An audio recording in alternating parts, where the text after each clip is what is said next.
ये बात है एक ऐसे युद्ध की, जिस युद्ध ने भारत में ब्रिटिश सरकार के कदम मजबूत करने में एक अहम भूमिका निभाई।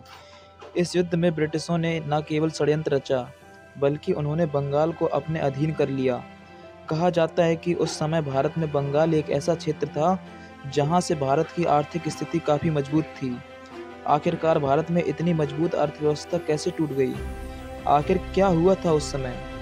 1671 में जन्मे अली वर्दी खान पश्चिम बंगाल, बिहार और उड़ीसा के एक जाने-माने नवाब थे। उन्होंने पूरी ईमानदारी से सूबेदार सजाउद्दीन मोहम्मद खान की सेवा की। उन्होंने सजाउद्दीन को उनके राज्य के प्रशासन और वित्तीय मामलों पर भी सलाह दी। उनकी मेधावी सेवा से खुश होकर उन्हें राजमहल के फौजदार के रूप में नियुक्त कर दिया गया। इस नियुक्ति के बाद 1728 में उन्हें अलीवर्दी खान की उपाधि से जाना जाने लगा। इसके बाद अलीवर्दी खान को बिहार के सहायक सूबेदार की नियुक्ति भी मिल गई। उसके कुछ समय बाद उनकी कामयाबी और उनकी प्रतिभा को देखते हुए बिहार में महाबत जंग का अधिकारी बना दिया गया। 1739 में सजाउद्दीन खान की मृत्यु हो गई, जिसके बाद वहां के राजा सजाउद्दीन के पुत्र सरफराज खान को बना दिया। जब तक सरफराज खान अपनी गद्दी में ढंग से बैठा, तब तक अलीवर्दी खान भी अपनी फौज को इकट्ठा करने लगा और 1740 में गिरिया के युद्ध में अलीवर्दी खान ने सरफराज खान को हराकर उसकी राजगद्दी हासिल कर ली। उन्होंने राजा बनने के बाद अपनी राज्य की काफ़ी उन्नति की। उन्होंने बाहरी आक्रमणों का डट के सामना किया। उसी समय मराठा भी अपना प्रभुत्व स्थापित कर रहे थे। 1751 में मराठा के साथ हुए युद्ध की क्षति पूर्ण करने के लिए शांति समझौता किया गया। अलीवर्दी खान ने बाहरी आक्रमणों को बढ़ता देख सिराजुद्दौला को उत्तराधिकारी घोषित कर दिया। सिराजुद्दौला ही एक ऐसा शासक था जिसने अंग्रेजों को उनके प्रभुत्व स्थापित करने में अड़चन पैदा की। बंगाल के युवा नवाब सिराजुद्दौला ने 1756 में अपनी सेना के साथ कलकत्ता को ईस्ट इंडिया कंपनी से छीन लिया। उस समय लॉर्ड क्लाइव महाराष्ट्र में था। इसी लूट के कारण लॉर्ड क्लाइव को कलकत्ता भेज दिया गया।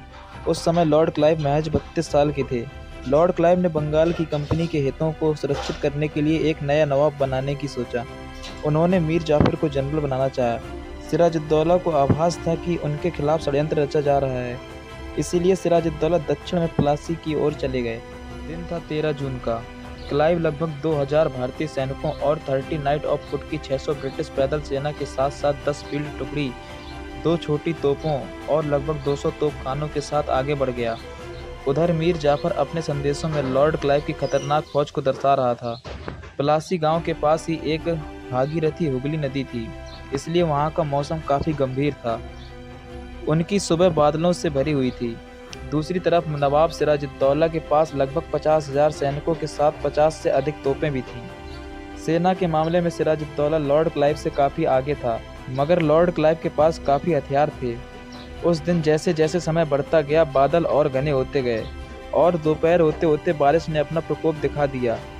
ब्रिटिश सैनिकों ने तुरंत अपनी सारी तोपों और गोला बारूद को त्रिपाल से ढक दिया, लेकिन सिराजुद्दौला ऐसा करने में असमर्थ रहा, जिसका नुकसान उसे आगे भुगतना पड़ा।